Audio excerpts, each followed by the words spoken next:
Caros irmãos e irmãs, graça e paz, aqui estamos mais uma vez juntos para buscarmos na palavra do nosso Deus o direcionamento que tanto precisamos, não é? Na nossa caminhada e também para nos preparar para o nosso momento de oração.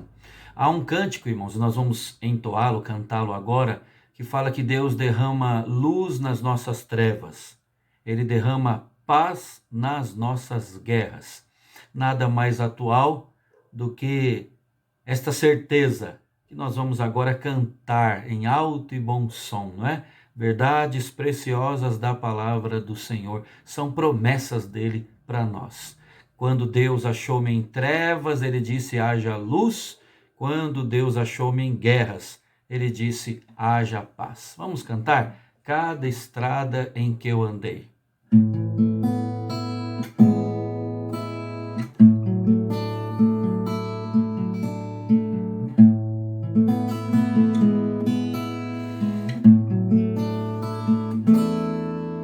Cada estrada em que eu andei, eu pensei daria certo. Toda a terra em que habitei, terminou em um deserto. Quando Deus achou-me em trevas, disse: haja luz. Quando Deus achou-me em guerras, disse: haja paz. Quando Deus achou-me em negras nuvens de tribulação, fez nascer um arco-íris no céu do meu coração. Toda vez que eu tive sede, Ele deu-me de beber água viva.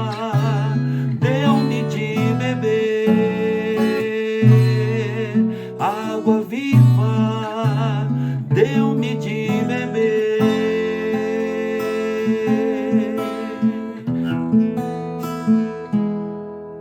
Cada estrada em que eu andei, eu pensei daria certo. Toda a terra em que habitei, terminou em um deserto. Quando Deus achou-me em trevas, disse: haja luz. Quando Deus achou-me em guerras, disse: haja paz. Quando Deus achou-me em negras nuvens de tribulação, fez nascer um arco-íris no céu do meu coração. Toda vez que eu tive sede, Ele deu-me de beber água viva, deu-me de beber água viva, deu-me de beber água viva, deu-me de beber.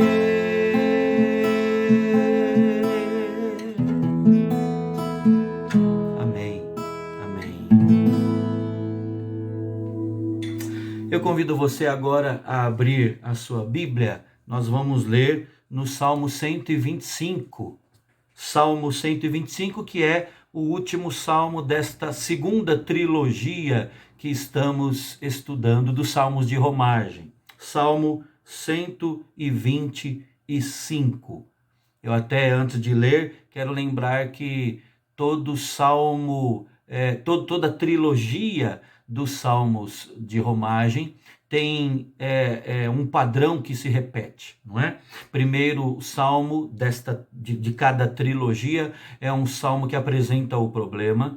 O segundo salmo é o salmo que apresenta a confiança. E o terceiro e último salmo de cada trilogia é o salmo que celebra a vitória, o triunfo de Deus na vida do seu povo.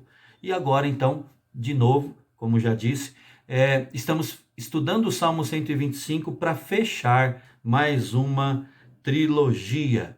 Eu vou ler, peço que você acompanhe O texto sagrado nos diz: os que confiam no Senhor são como Monte Sião, que não se abala, firme para sempre. Como em redor de Jerusalém estão os montes, assim o Senhor em derredor do seu povo, desde agora e para sempre. O cetro dos ímpios não permanecerá sobre a sorte dos justos, para que o justo não estenda a mão à iniquidade.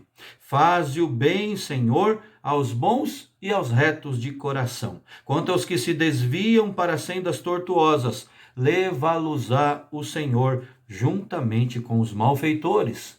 Paz sobre Israel. Portanto, irmãos, esse último salmo da segunda trilogia traz o salmista às alturas da fé, não é? É o salmo que fala da segurança de um coração confiante. É verdade, irmãos, que o triunfo, a vitória aqui na experiência do salmista, pelo que podemos observar, ainda não se traduziu em problemas resolvidos. O que eu quero dizer, irmãos, é que o perigo aparentemente ainda não desapareceu, mas o coração do salmista está descansando, está confiando no Senhor, seu Deus. Aliás, essa é uma marca de todo verdadeiro cristão, não é? Ele está envolto por ameaças, ele está cercado por inimigos, ele está em meio a perigos, mas o seu coração encontra o descanso em Deus. A fé em Cristo, a verdadeira fé no Senhor nosso Deus, gera descanso, traz descanso. É essa a experiência do salmista aqui. E é possível que esse salmo tenha sido escrito na época de Esdras, na época de Neemias, pelo que, mais uma vez dizendo, podemos aqui observar. Se for mesmo, e tudo indica que o povo então, o povo de Deus, começava a voltar para Jerusalém, depois dos tempos de cativeiro, e é essa então a sensação, a percepção do salmista, né? De confiança, mesmo que ainda esteja lidando, como dissemos, com alguns perigos. Cabe aqui observarmos também, irmãos, o que um comentarista bíblico fala do Salmo 125, como é que ele divide esse salmo. Warren Wiersbe, ele diz que esse salmo fala de 3 tipos de pessoas. Isso é interessante. Ele fala daqueles que confiam no Senhor, aqui chamados de justos e de bons. Ele fala daqueles que negociam com o inimigo e que estão, portanto, titubeando na fé, verso 3. E ele fala também daqueles que escolhem trilhar o caminho errado, estaria aqui no verso 5. É verdade, o Salmo nos oferece isso. O mesmo comentarista esboça o Salmo também em 4 pontos, dizendo que, primeiro, a fé nos mantém firmes, firmeza como fruto da fé. Segundo, que a fé nos mantém obedientes. A obediência é fruto, é consequência direta da fé. Em terceiro lugar, a fé nos mantém em oração. É porque cremos que oramos.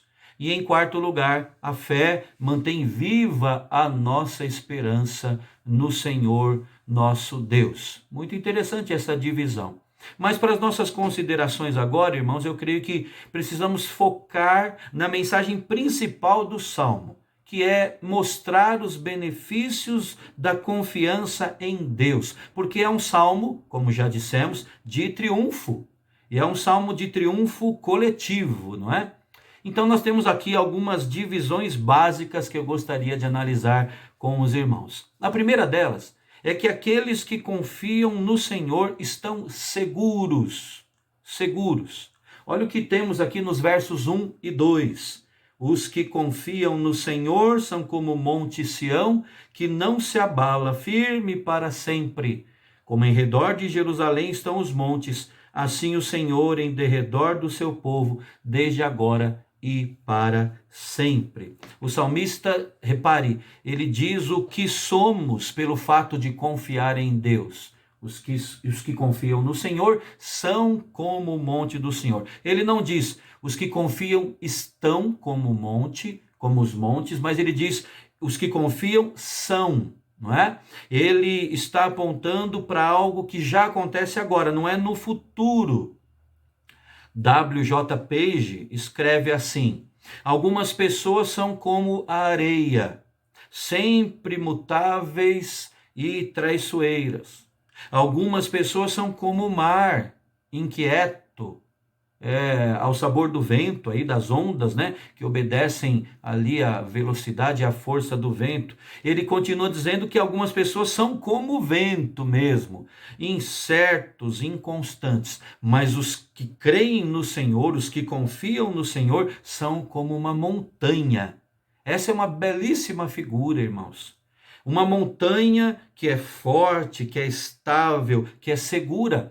O Monte Sião, aqui relatado, né, ele simboliza estabilidade, força, e é algo inabalável.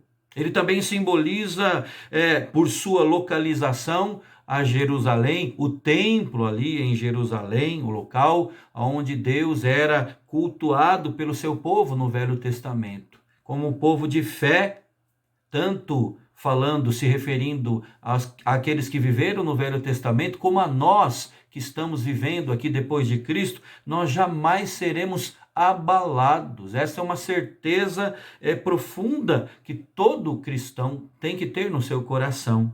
Como o povo de Deus do Novo Testamento, nós somos edificados sobre a rocha, que é Cristo, não é?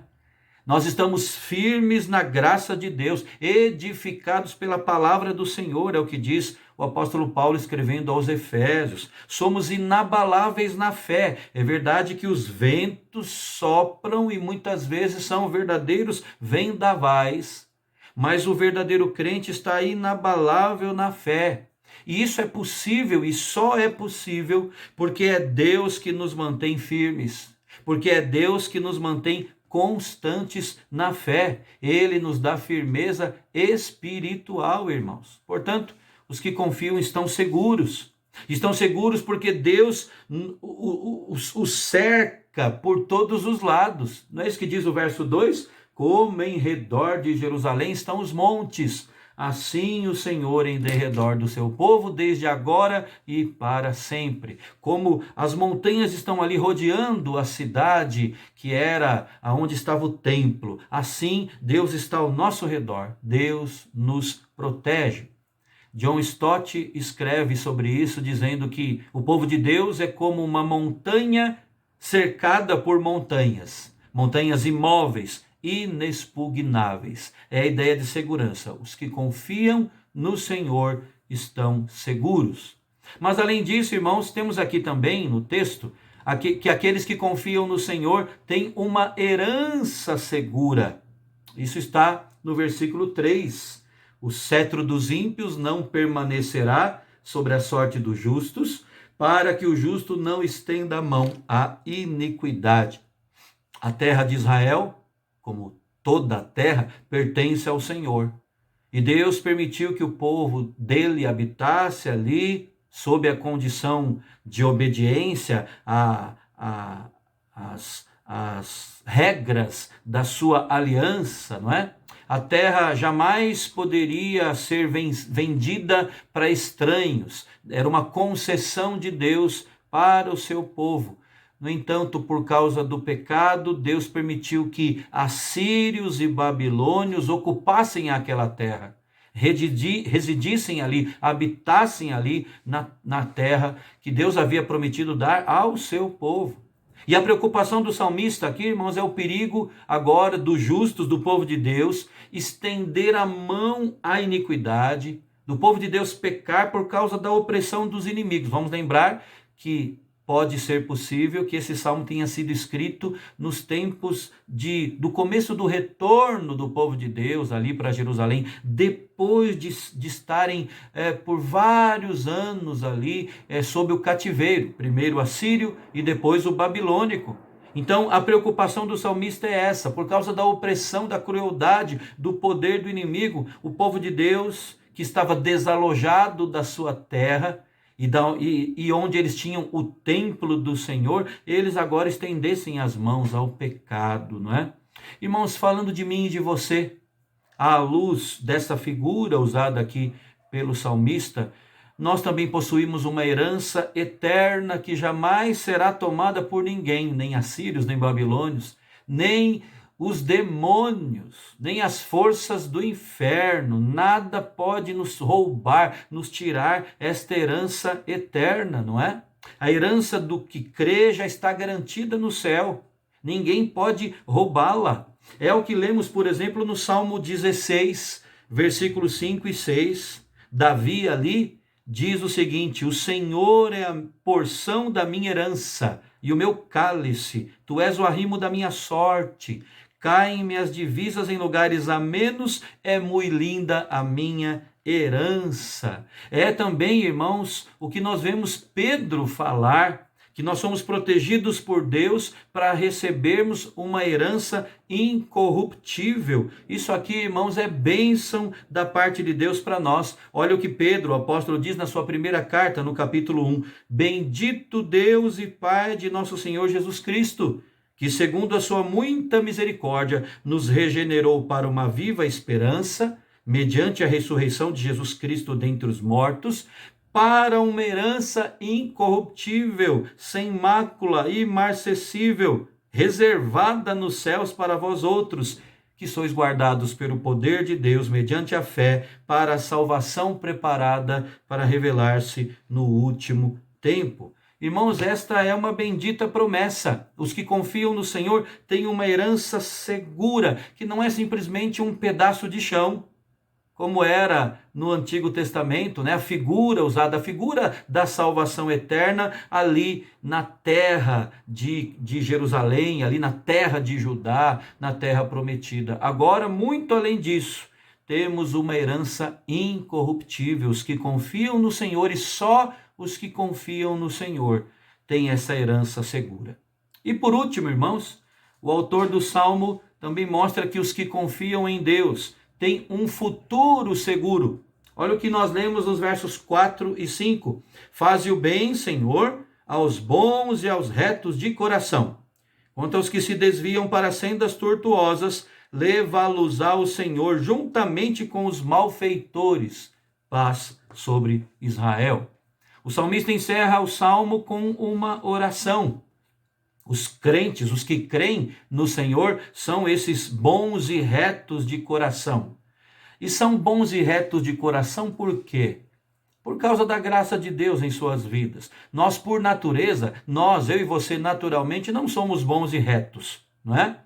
Nós, na verdade, somos pecadores. O nosso coração, a nossa natureza é pecaminosa, é inclinada a fazer aquilo que não agrada ao nosso Deus. Por natureza, nós não produzimos boas obras. Repito, não somos naturalmente bons e retos de coração. Mas os que creem, eles podem ser bons e retos de coração porque por causa daquilo que Cristo fez no lugar deles, não é? É como se a justiça de Cristo, a retidão de Cristo, fosse creditada na conta de cada um daqueles que creem. Daqueles que creem. Isso é a justificação. Justificados, pois, mediante a fé, nós temos paz com Deus. E é dito aqui ainda que Deus julgará a todos conforme o que creram e conforme o que fizeram. Porque ele cita ainda no verso 5, que quanto aos que se desviam para sendas tortuosas, o Senhor vai levá-los junto com os malfeitores. Irmãos, no meio da crise, nos tempos aflitos que nós estamos vivendo, é muito importante nós pensarmos, avaliarmos as nossas próprias vidas neste quesito. Na crise nós estamos nos desviando de Deus e caminhando para caminhos tortuosos, ou na crise nós continuamos trilhando o bom e o reto caminho. Certa vez um irmão, em uma outra igreja, num outro pastorado, veio muito aflito, problemas, muitos, inúmeros, e ele terminou de expor tudo o que estava acontecendo com ele, me perguntando: pastor, e agora o que eu faço? Como é que eu devo agir? A nossa resposta foi: Irmão, continue agindo como aquele que crê em Cristo. Continue agindo como quem confia no Senhor. Porque nós temos promessas para quem continua fazendo, vivendo desta forma, né? A paz do Senhor, ele termina ainda orando a Deus, ele diz: paz sobre Israel. Irmãos, a paz definitiva, real, só vai ser desfrutada pelo povo de Deus, aqui e na glória celestial, eternamente ali. Portanto, se a sua fé está em Jesus Cristo, você está seguro, nunca duvide disso. Você está protegido, porque Ele está conosco. O nosso Redentor é o Emanuel, o Deus conosco. Ele está conosco e nós estamos nele, unidos a Ele pela fé. Se Deus é por nós, quem será contra nós? Então, se a sua fé está em Cristo, a sua herança é segura, o seu futuro está seguro, está protegido. Você então deve desfrutar disso.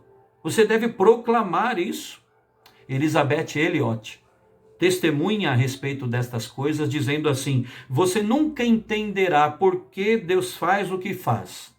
Basta crer nele. E isso é tudo o que é necessário. É uma grande verdade. E eu quero terminar, irmãos, falando sobre a mensagem de um hino do nosso inário. O hino 105, que dias atrás nós cantamos, se não me engano, num dos nossos cultos dominicais. O hino 105 do Inário Novo Cântico fala da certeza do crente. E é curioso, irmãos, que ele fala de várias coisas que nós não sabemos. E nem temos como saber devido à nossa limitação, não é? Ele fala que nós não sabemos por que o amor de Deus se revelou a nós. Ele fala que nós não sabemos por que Cristo, nosso Salvador, nos resgatou ali na cruz. Ele fala mais daquilo que não sabemos. Fala que nós não sabemos como foi que o Espírito eterno do Senhor agiu em nós. Como é que ele um dia nos atraiu a Cristo em convicção verdadeira. Ele diz ainda que nós não sabemos o que de mal ou bem é destinado a nós, se maus ou áureos dias ou bons dias vêm até da nossa vida, daqui até o fim da nossa vida. Ele continua dizendo que nós não sabemos se ainda está perto, ainda está longe ou está bem perto o dia e a hora em que o nosso Senhor Redentor virá na glória que ele tem, mas ele no coro, ele ressalta, ele reafirma, irmãos, com alegria, aquilo que nós podemos saber, aquilo que nós temos convicção, mas eu sei em quem temos crido. Ele diz: eu sei em quem tenho crido, não é? E nós podemos dizer: nós sabemos em quem temos crido e estamos bem certos que Ele é poderoso, guardará o nosso tesouro até o dia final. Sabemos em quem temos crido e nós sabemos que Ele vai guardar o nosso tesouro, a nossa herança, que é incorruptível, até o dia final. Irmãos, que nós fiquemos com essa palavra hoje. Temos segurança quando confiamos no Senhor. Vamos orar? Feche os seus olhos. Vamos falar com o nosso Deus. Querido Deus, nosso Pai, a nossa oração é simples. É uma oração de confiança no Senhor. Queremos, ó Deus, declarar, queremos dizer, ó Deus, que nós confiamos em Ti, que entendemos, ó Pai, que aqueles que creem no Senhor de todo o coração, eles estão protegidos, eles estão seguros, estão cercados por riscos, ameaças, perigos reais, perigos em potencial, perigos visíveis, perigos invisíveis, mas estão seguros no Senhor. Obrigado por esta palavra, Deus. Obrigado pelo hino que nós citamos agora, em que são citadas ali várias coisas que nós não dominamos, que não estão nas nossas mãos, nós realmente não sabemos, mas de uma coisa sabemos que cremos no Senhor, sabemos em quem temos crido e temos a convicção de que a nossa salvação está segura no Senhor. A salvação eterna que gozaremos na glória celeste, mas a salvação que começa já, a vida eterna que tem início agora, nesta vida, do lado de cá do céu. Obrigado por isso, ó Pai. O Senhor nos dá segurança. Obrigado pelo privilégio de confiar no Senhor. É a nossa oração e nós a fazemos em nome de Jesus. Amém. Amém. Deus abençoe a cada um dos irmãos, a cada família, e que possamos assim continuar trilhando o caminho da confiança em Deus. Vamos orar agora, reunidos com os nossos familiares. Deus os abençoe. Um forte abraço.